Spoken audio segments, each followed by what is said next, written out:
Hello guys, now in this tutorial we will use the function, but in the function we are going to have return statement, and that is very important. If you are a programmer, you must know how you can use the return statement in the function. So as you already learned how to use the function, so here we will take the function and our function name is suppose ABC, or I just do it add. Okay, because again I am going to perform the same task, that is the addition of two number. So our function name is add, and here I am taking the two values, a is 10, b is 20, got this, and now c is a plus b. That is our simple coding. So now what happened, I want to return this value, return C. So I am returning this addition value, and one thing you keep in mind, return is always the last statement in the function in any programming language. Return is the last statement in that function because it will return that value, and that value you can print it for your use.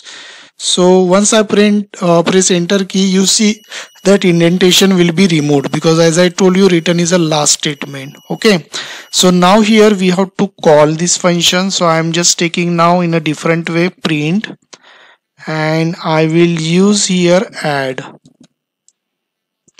So what happened here, once we execute this function by using this calling function, so as usual compiler check this code, and add function is there within a print, so it will execute this function and then it will perform addition of two number, and once it return this value, it is showing by this value is collected by this function and it will show it.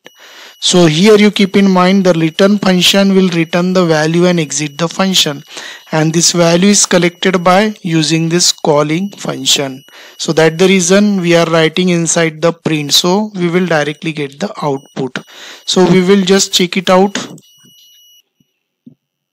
So here I am checking the output and it is coming 30. Okay, now I just close this, and suppose if I write this code in a different way, like suppose if I write C equal to add, and suppose, sorry, here I am taking different variable, we already took C, then D, and here I am using this D. So now we will check it out what will happen. So you see again the same output is coming. So in this way you can use it in a different way also. If you use it like that, what happen, it will execute this and it will return this value, and this value will be assigned to D because now this function is having it has collected this value and it will assign to D. So D value is 30, and now we are showing this value with this variable. So in this way you can use it. You can also use return statement if your function is having the parameter. Parameter means suppose if I am passing the value here like 2 and 3, so this value should be collected here. So for that we are taking the two variable x and y.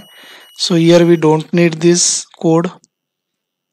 So C equal to x plus y and return C, and here it will happen, actually this value will be passed here. So here it is 5, so 5 will be assigned to this and we are getting the output 5. We will just check out. So you see now here our output is 5. So in this way it will work out. So you can go for the return statement even though the function having parameter or not, it doesn't matter, and you can use it either in this way or you can call this function directly here, you will get the output. So in this way you play with the return function, but one thing you keep in mind, it is always the last function, it is always the last statement in your function, and it will return that value. Okay, so thanks for watching this tutorial. So I hope you understood this tutorial. Thank you.